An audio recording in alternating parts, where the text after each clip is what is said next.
We start building our fully flexible mass production line since 2016 in Shenzhen, China.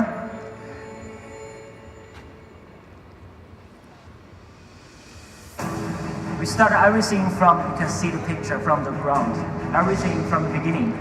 We start building the mass production line with more than $1.7 billion investment. We build everything all by ourselves, including technology innovation, the construction, equipment, and also the mass production.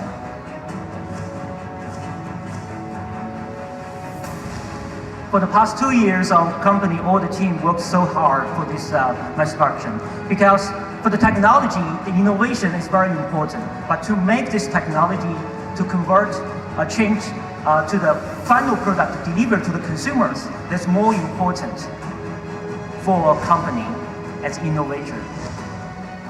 So those are just some facilities and also inside equipment for the mass production line. And this June, we have the ceremony of the volume production of the fully flexible display panels.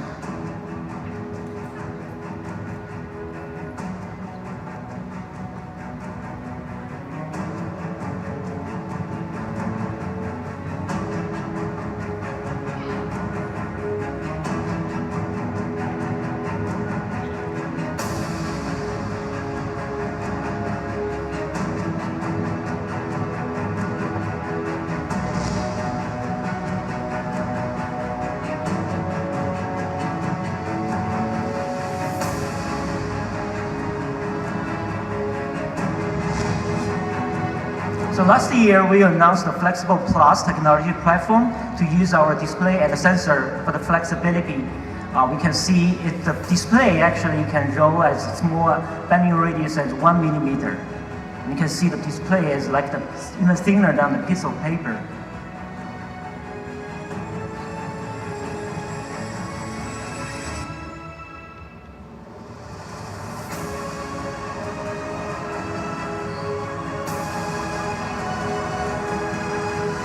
Those are some applications of our sensor technologies in different industries, like this smart recliner. Actually, you just tap, like your smartphone, you can control the position of your recliners. And also rollable keyboard and smart backpack with our sensor. And also the flexible display for the wearable applications. Of course, our company has the international endorsement, like the Wozniak. And also some artists in ACOM. So our company, we want to use our technology and our products to invent the future.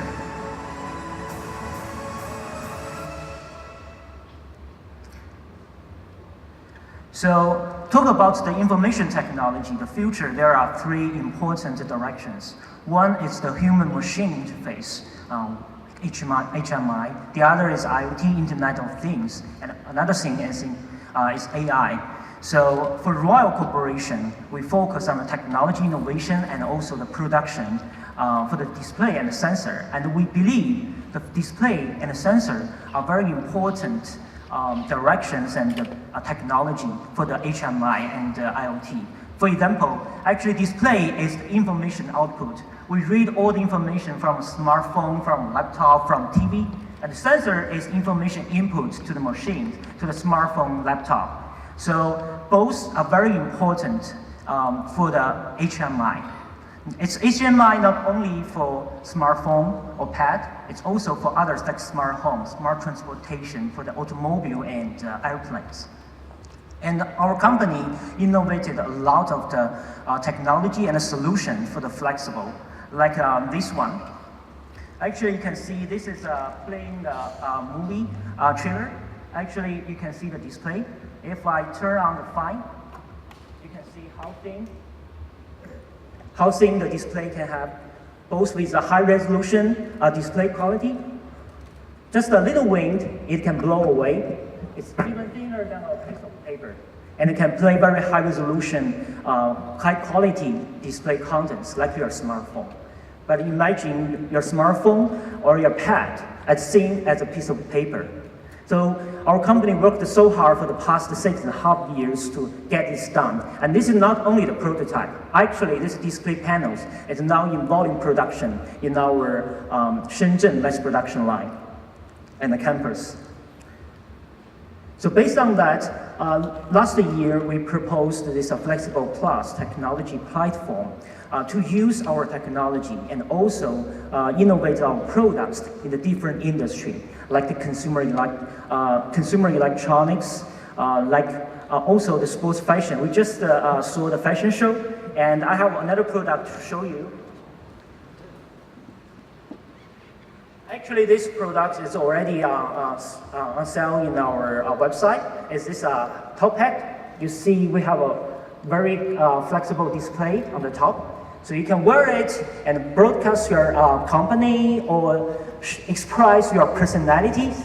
Imagine for the Beyonce's concert, you wear this. It's amazing, and there's a lot of you will be the focus of the whole stadium or whole room. So all those are several applications of our flexible display and sensor technology. This is one of the example of the sports and the fashions. And also we work on other like the smart homes, smart transportations, and also office educations, and also the robotics and healthcare. And now we explored all the business for the both B2B and the B2C business in the different industries, and use our flexible display panels to work with all the different companies to see if we can use this totally new products in your industry or in your products to totally change the world. Because traditional display actually all based on the glass. It's flat and rigid and not safe. Imagine you just use our thin flexible display and a sensor to make the total solution to change the form factor. For example, the hat or your smartphone pad, I think it's totally changed the world. So that's what our vision is, and we want to. We are very open to any business partner to work with us to totally change the world, to change the industry. So finally, thank you again for SVIEF to award Royal as the top innovative company in 2018. And thank you again. Thank you, and have a good night.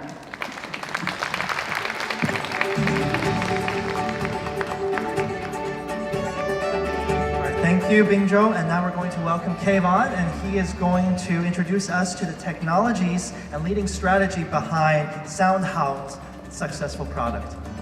Thank you, sir.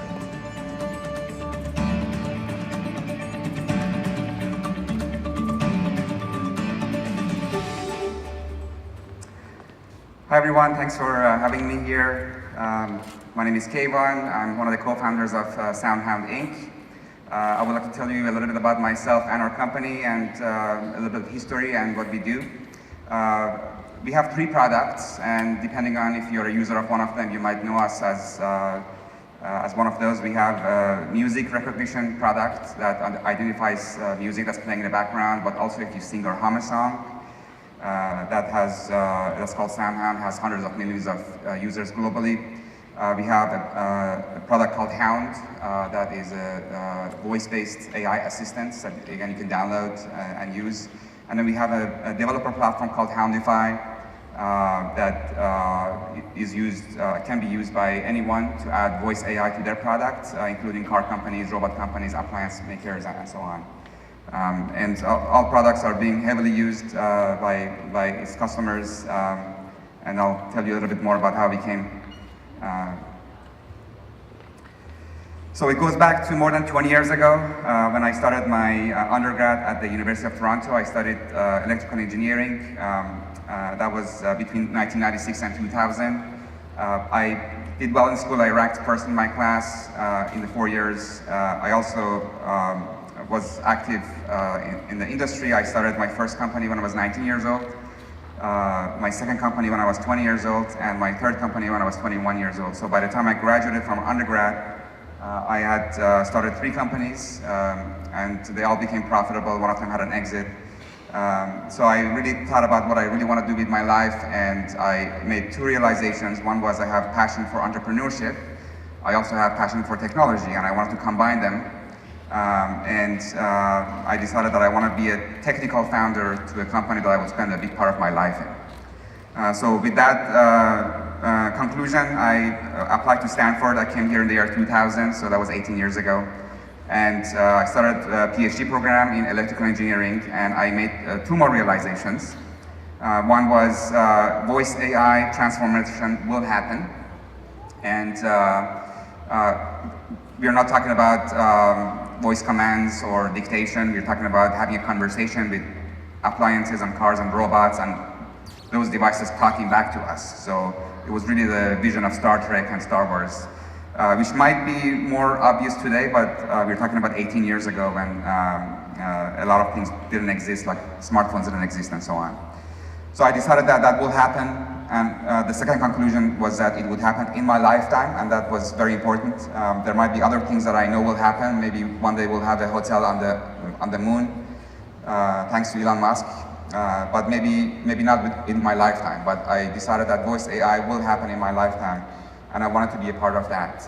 And with that thinking, I chose my thesis to be in voice AI, and I studied that for 5 years. And after that, with my co-founders, we founded SoundHound Inc. We worked in the dorm room.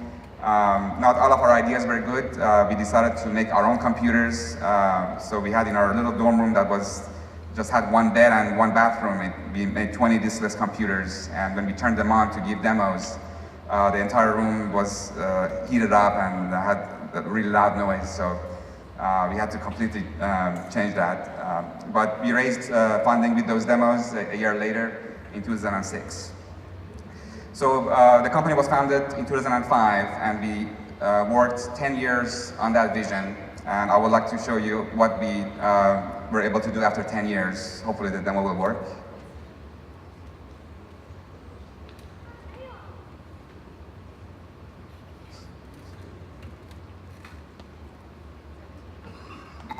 What time is it? It is 12:20 p.m. in current location in Bellevue. What time is it in Tokyo? It is 5:21 a.m. the next day in Tokyo. What's the time difference between Tokyo and Seattle? Seattle is 17 hours behind Tokyo. What time is it in Tokyo when it's 2 p.m. in San Francisco? It is 7 a.m. the next day in Tokyo when it is 2 p.m. in San Francisco. When is the sun going to rise tomorrow morning? Sunrise will be at 6:38 a.m. on March 7th, 2015 in current location in Bellevue. When is the sun going to rise 2 days before Christmas of 2021 in Moscow? Sunrise will be at 8:58 a.m. on December 23rd, 2021 in Moscow, Russia. How many days are there between the day after tomorrow and 2 days before the second Thursday of November of 2022? There are 2,802 days between the day after tomorrow and Tuesday, November 8th, 2022. What is the population of Japan? The population of Japan is 127,288,000. What about China? The population of China is 1,330,044,000. What is its area? The area of China is 3,705,386 square miles. How much is that in square kilometers? The area of China is 9,596,959 square kilometers. What is the population and capital of Japan? The population of Japan is 127,288,000 and its capital is Tokyo. What is the population of capital of Japan? The population of Tokyo is 8,336,599. What is the population of capital of the country in which Space Needle is located? The population of Washington, D.C. is 601,723. What is the population and capital of Japan and China and their areas in square miles and square kilometers? And also tell me how many people live in India and what is the area code for Germany, France, and Italy? The population is 127,288,000 for Japan and 1,330,044,000 for China, and the capital is Tokyo for Japan and Beijing for China. The area is 145,882 square miles and... Stop it because it's a very long answer. So anyway, you see what we were able to do in 10 years. And it's also important to know that this is a live product, so there are people who give demos in a lab, but from that point to having a live product that people can download and review, that can be years of hard work. But we are constantly getting reviewed favorably. Just a few examples on the screen.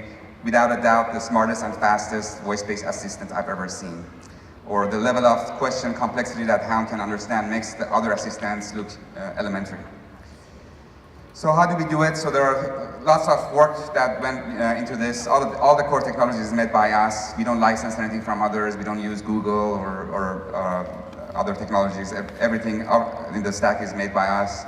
And there are a few key differentiators. The first one is something we call speech to meaning. So what everyone else does is speech to text, followed by text to meaning. And that's slower and it's less accurate because you're doing two steps that if the first step makes a mistake, that propagates to the next step. What we thought was that the human brain doesn't work that way. We don't convert voice to text in our brain. We go from speech to meaning directly. And that was one of the key innovations that we did, that we were able to combine speech recognition and language understanding and into one engine and do that simultaneously.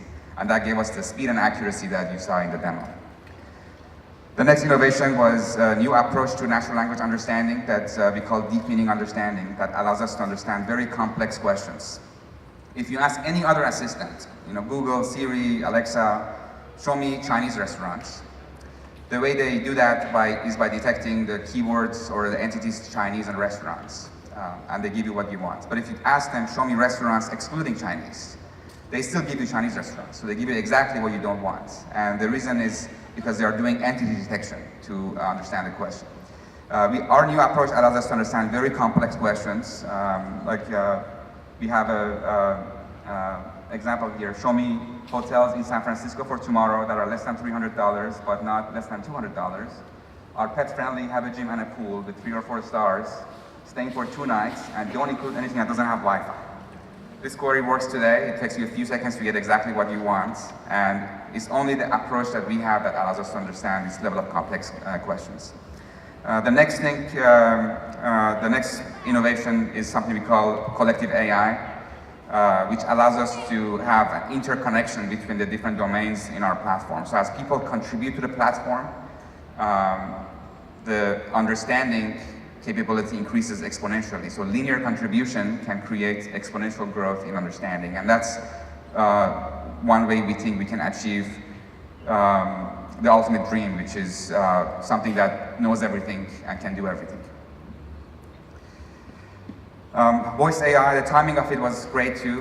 In 2007, when Apple launched App Store and Google launched Android, every company needed to have a strategy in the mobile ecosystem. Fast movers could create huge value. Companies like Instagram and WhatsApp created huge value.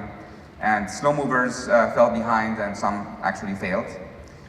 In our view, 2017 started the year of voice AI. Every company needs to have a strategy. Fast movers can create tremendous value, and slow movers can fall behind. There's a big difference, which is in 2007, the app stores provided a way for you to launch an app and retain your users and brands. So if you launched an app and people downloaded it, people would interact with you, and they're your users, not Apple or Google users. The voice AI platform by corporate giants, on the other hand, they aim to hijack your users and brand, and that's something that we fix using our Houndify platform. So car companies, appliance makers, robot makers, enterprise applications, mobile apps can use our application, use our platform to add voice AI and retain their users and brands. The evolution of technology points us to the voice AI generation. So we started with home computers, and there was evolution, and now voice AI is the way we engage with technology. Adoption of voice, until like 4 years ago, people had doubts about voice adoption, but more and more interactions with devices and technology is being through voice. In terms of opportunity, there will be 10 times more IoT devices that can be voice enabled than mobile devices today. So the opportunity is huge. And anytime there was a disruption in computing, 1 to 3 companies created huge value. Microsoft with PC, Google with web, Apple with mobile, Facebook with social, and we want to be the next disruption in computing. A little bit about our company to summarize. SoundHound Inc., founded in 2005 by Stanford graduates. We are global. We have offices in US, Canada, Japan. We are opening offices in China, France, and Germany, and most likely Korea. We've raised over $200 million in funding. Most of that has been in the last 2 years. The company is more than 12 years old, but most of the funding has been raised in the last 2 years after we launched the platform. And a lot of our investors are strategic investors, including two huge investors from China, Tencent and Meidi. And we have Daimler or Mercedes, Hyundai Motors, Orange Telecom, Korea Telecom, Samsung, Nvidia, HTC, Naver, Line, Recruit, and Nomura all participated in the last 2 rounds. If you look at the reach of our investors, together they reach over 2 billion users globally. And through this alliance that we've created, we hope to achieve our vision, which is summarized in 2 words: houndify everything. So we think every product, whether it's software or hardware, can benefit from voice AI, and we would like to be the company that powers that. Thank you very much.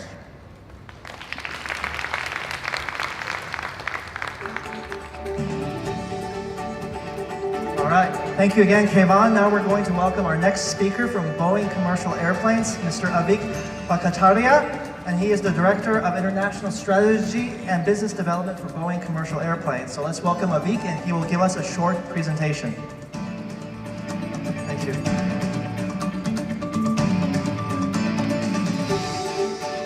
Good evening. Thank you, Kevin. Thanks a lot. It's great to be here. I want to start off by acknowledging IRIS and SVIEF for putting this fantastic event together. I flew down from Seattle this morning, and I'm absolutely confident that every moment that I've spent here has been totally worth it.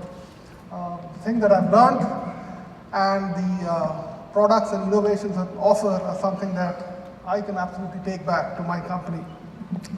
I have 2 roles this evening. First is deliver the keynote speech, and I promise I'll keep it short. The second role is to present a couple of awards. But let me first get underway with my keynote speech, and I'm going to be talking not so much about my company. Hopefully all of you that have flown on a Boeing plane, so you know about us. What I'm going to be talking about though is about aerospace and aviation, innovation, and China, and how these 3 are melting and melding into each other to provide an ecosystem that we think is absolutely superlative. So let me first start by talking about what we do. Our mission is to connect people and goods, which is to say that we facilitate trade and we help people connect. When we say we help people connect, we help countries and cultures connect and get to know each other very well. And especially over the last 20 years, as aviation has grown, as more people have started to fly, as countries have opened up, as air traffic has increased to tier 2 and tier 3 airports, the connections and the goodwill that this has generated as spill-off effect has been just terrific. And this is something that we take as our mission, to help people connect and to help and facilitate global trade. Every day, 12 million people fly. 12 million is roughly the population of Shenzhen. That's 4 billion flyers in a year. 1/3 of global trade is conducted through aviation and aircrafts. So that is the kind of impact aviation has on the world today.